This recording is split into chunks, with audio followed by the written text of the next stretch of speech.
I'm the last one left of 20. These recordings are for one purpose, to tell you, Lord Gilliman, what happened here. And what I realized. We were bought on World to help shore up the defenses. My brothers, Varen, Morton, Aaron, and Prexus are gone. Aaron fell 3 nights ago to a lictor that had been stalking us for 4 days. We got separated by a ripper swarm. I found him, what was left of him, and I carry him with me now. After all, that is my calling as an apothecary. The vault is heavy, my lord. Heavier than I thought possible. Varen was the first to fall.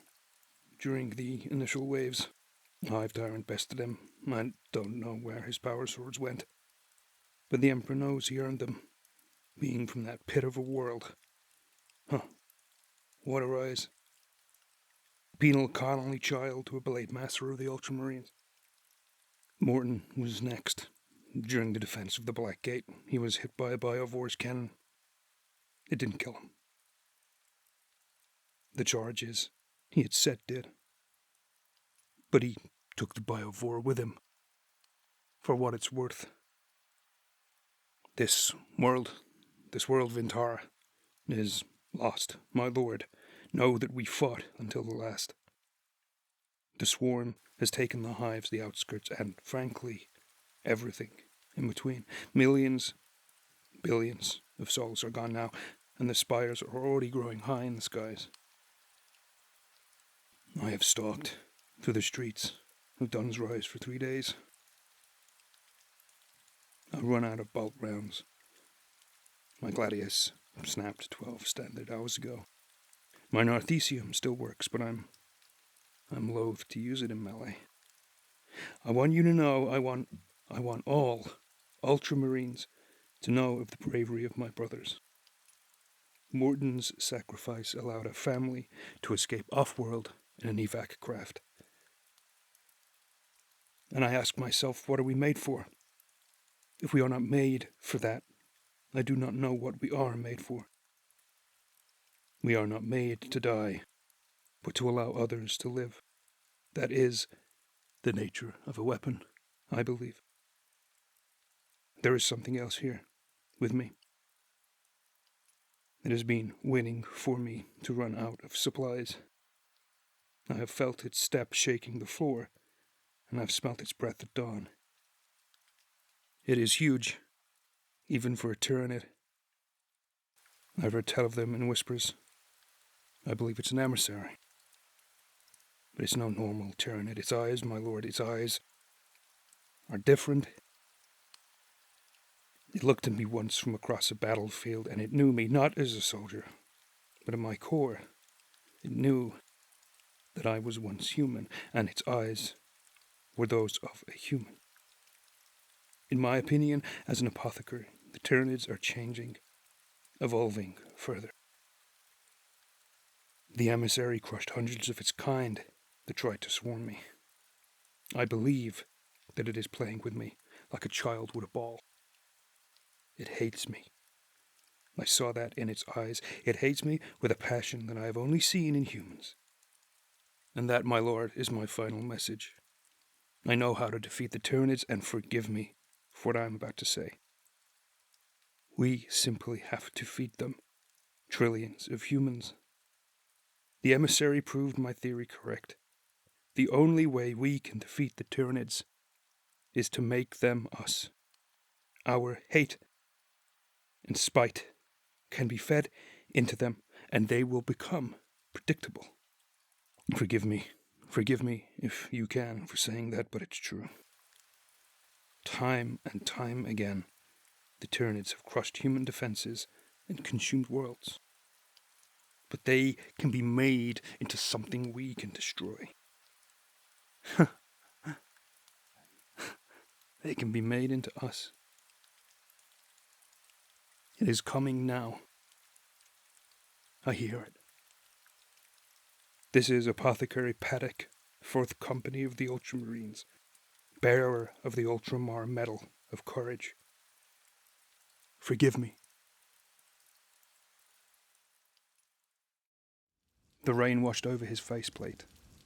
After 4 seconds, he commanded the helmet to mute the noise.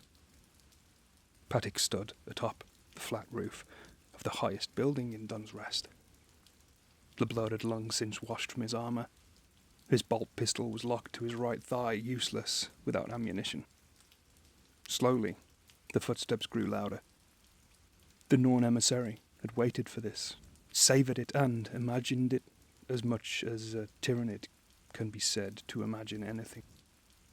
It heaved itself up the building, claw by claw. Its lower limbs pushed down tons of rockcrete that smashed the paving stones below. As the monster's head came into view, Paddock smiled behind his helmet. He was tired now, but it was almost done. He had spent 20 standard hours bolting relay equipment together to form a signal-boosted antenna. He blink-clicked the activation rune, and his voice note began to send. It would take 10 seconds. He believed he had that long. Finally, the emissary hauled itself upright. It was vast, a singular, huge wall of chitin, claws and eyes. Paddock removed his helmet and cast it aside. It bounced off the roof. Forgotten. His surprisingly soft face stared at the emissary, and he saw the wrath, pain, and hate burn true. I am sorry you are here, but I am glad to put this to rest. The emissary clicked deep in its throat, the sound like an automotive coughing out flame. You know me, but I know you, and I do not fear you. He smiled again, the rain beading on his eyelashes. I forgive you. The emissary's head tilted in consideration. When it roared, the whole building shook.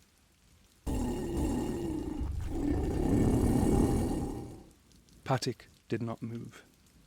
Instead, he raised his left hand. This is a detonator. Your pathetic hunt was for naught. His thumb hovered an inch above the single red rune. They shall know no fear. The emissary howled in fury and flew at the ultramarine. For miles around, tyranids watched with dull eyes as a rose bloomed atop the building. The depth packs had been Aaron's. The tyranids howled and ran in fear as their synaptic link died in an instant. And still, the rain fell. Paddock was warm, and the water was refreshing on his tongue. His augmetic eye showed him the massive damage he had suffered, but he did not care. He glanced down and saw the devastated hulk of the Norn emissary, 2 claws lodged in his chest. He smiled and stared at the sky and spoke his final words. They shall know.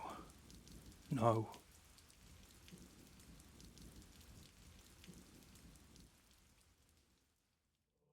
The huge fingers tapped slowly in a steady, constant rhyme.